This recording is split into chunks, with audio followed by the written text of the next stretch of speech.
Released in 1993, Siamese Dream is the second studio album by the Smashing Pumpkins, and it was their big breakthrough from the alternative rock world into the mainstream. The recording process behind the album was as complex and intense as the music itself, with internal band issues, the pressures of high expectations, and meticulous and exhausting production techniques. After their debut album Gish in 1991, the band faced immense pressure to follow up with a record that could stand alongside the groundbreaking works of the early 90s grunge scene. Expectations were further fueled with the involvement of Nevermind's producer Butch Vig. The pressure, combined with Billy Corgan's personal struggles of depression and writer's block, and Chamberlain's heroin addiction, plus tensions within the band, set a challenging stage for the recording of Siamese Dream. After Billy played Butch's initial demos for the record, it was clear, at least to Billy, that he wasn't ready to record and needed more time to write some stronger material. It was a further 6 months before they entered Triclops Studios in Marietta, Georgia, in December 1992. Butch had recorded their debut at his own Smart Studios in Madison, Wisconsin, but he and the band wanted to try a different location for this record. One of the main priorities was to be as isolated as possible from any distractions, which included dealers to keep drummer Jimmy Chamberlain away from temptation. According to Butch, this proved to be a fruitless pursuit though, as it didn't take long for Jimmy to source a new supplier, which definitely didn't help the process of making a record. He would sometimes disappear for days, with the band understandably fearing the worst. The studio was equipped with a Neve 8078, with half the board coming from A&R Studios in New York, and the rest from the country band Alabama, with the two sections being joined together. When they were all together and working, it was a punishing schedule of constant 14-hour days, beginning at midday and going long into the night. But around 6 weeks into the recording, it was evident that they were behind schedule, and despite this, Butch and Billy were not prepared to compromise their meticulous level of attention to detail. Billy and I raised the bar really high. We wanted to make an ambitious sounding record. It was all done on analog tape, so it was very time consuming. With careful layering of many guitar parts, Billy and Butch could work on just one passage within a song for days, getting everything just right. A visit from the record company increased the pressure as well, expecting big things commercially from songs such as Today. We were working 14 hours a day, 6 times a week for about 3 months, and for the last 2 months, we worked 7 days a week, 15 hours a day, because we were behind schedule.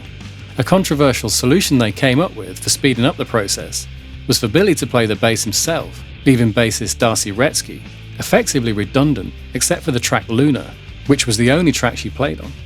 Billy was able to nail the parts in a few takes, as opposed to multiple takes it would take Darcy. So being very much in control of things, Billy and Butch decided this was the best option, despite being far from the best option for band harmony.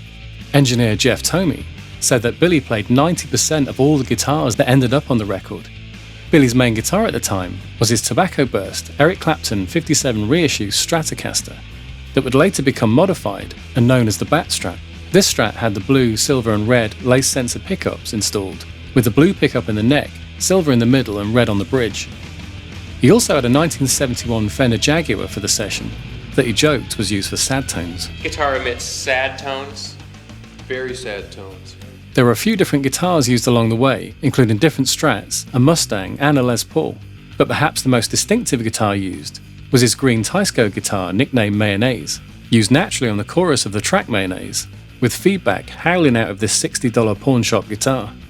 His main amplifier was the Marshall JCM 800, but with the EL34 power tubes replaced with KT88s, actually giving it a more Fender Bassman-esque quality in this respect, with more headroom compared to the early breakup synonymous with the EL34 tubes. The distortion tones were probably most likely coming from the Big Muff pedal.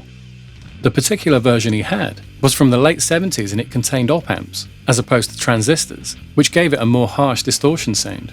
For extra drive, he used the MXR Distortion 2, with modulation effects coming from the MXR Phase 90 and Phase 100, the Electro Harmonix Badstone and Maestro PS1A, and probably the most used, the Mutron Biphase. Another secret weapon was a little preamp that came from an old steel guitar, Butch said. It wasn't built for a loud guitar, it was built for a low output pedal steel, so it had this super high-end white noise gain that gave the guitar this sonic jet sound. This pedal steel preamp, coupled with old school tape flanging, created by physically speeding up and slowing down the hand by reel, is the sound behind Billy's solo on Cherub Rock. James Iha had a 1984 Gibson Les Paul Custom. He also had a 91 30th anniversary Gibson SG. His amps included the Marshall JCM 800, an orange OD 120 overdrive head, Mesa Boogie tri-axis preamp, and silver-face fenders including the twin reverb and bassman. James and Billy shared many of the pedals in the studio, and even live. As Billy remembers of their first Big Muff, we only had one of these in the beginning, and James and I used to take turns on who would use it on a given night. There were at least 40 guitar overdubs on Soma, and Butch made sure the tones for the recording were exactly as they wanted. His method was to crank up the volume on the amp, and then lay the guitar on the floor. Butch would then use his headphones, placing multiple mics around the room, listening for phase shifting from the amp hiss. The mics used were the AKG C414 for a full range sound, a Sennheiser MD421 for accenting the mid-range, and ribbon mics for a smooth sound with mellow transients. Butch said, "Of course you can't have 40 guitars that are full range. There have to be places for them to fit using EQ." Billy's acoustic guitar that you can hear prominently on Disarm was an Ovation, recorded using an AKG C414. Another instrument Billy played was the Mellotron on Spaceboy. This particular one had very worn out tapes apparently, with some notes not working at all. Tuning was also an issue, but ultimately it was all part of the charm. Darcy mostly played a Fender Jazz bass at the time, but as I've mentioned earlier, with Billy taking up most of the bass work on the album, I'm unsure what he actually used, but it's likely to be Darcy's jazz bass. She also had a P-bass, so this could have been used for the sessions also. Her main amp was the Mesa Boogie 400 Plus, with a DI also taken. Jimmy used a Yamaha drum kit with a Radio King snare, which was mic'd with a Shure SM57. The toms were mic'd with a Sennheiser 421, and the overheads were Sony's C37As. The kick was an AKG D112 inside, and a Neumann FET47 on the outside. The hi-hats were mic'd with an AKG 451, with a 10 dB pad on. Neumann U87s were used for the room mics. The drums were regularly tuned by Butch and drum tech Tony Adams, and it was necessary to change the Remo-coated ambassador heads quite often, as Jimmy played hard, actually going through the kick drum head at one stage. The main vocal mic was the Shure SM7 into an API preamp, and this was tracked using compression from the Summit TLA 100 tube limiter. A Neumann U47 was also used for a couple of songs. In total, there were 40 reels of 2-inch tape between the masters, slaves and safeties to complete the rough mixes, with a total of 26 songs recorded over a 2.5-month period. 6 of the songs that were unused on Siamese Dream ended up on the B-sides record, Pisces Iscariot. Virgin grew increasingly frustrated as the album's production exceeded its budget and fell behind the schedule. The band, however, refused to sacrifice sound quality for efficiency.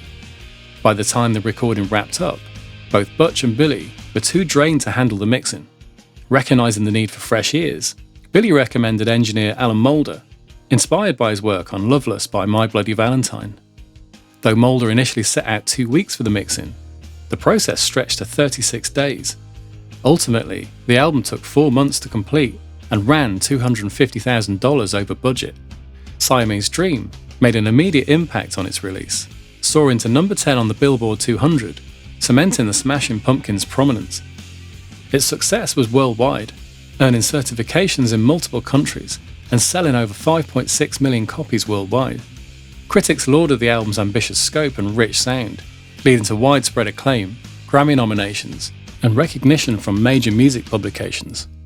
Despite a competitive musical landscape, Siamese Dream carved out its own place among the era's most significant releases.